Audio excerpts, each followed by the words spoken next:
Dennis Charista tidak hanya membongkar perselingkuhannya dengan RD selama 4 tahun, tapi juga perselingkuhan istri RD, yakni Ade. Sebelumnya, sosok RD yang sering disebut Dennis Charista ini diduga adalah Regi Datau, suami Ayu Dewi.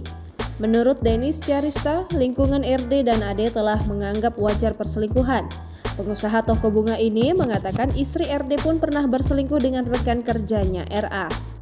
Dennis Charista mengungkap info tersebut disebar oleh teman Ade dan RA, yakni Bulan, yang diduga adalah Luna Maya.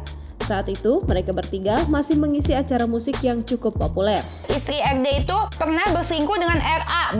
Fakta ini membuat Dennis Charista bingung dengan kelakuan istri RD yang masih bisa curhat menangis-nangis kepada istri RA yang berinisial GG.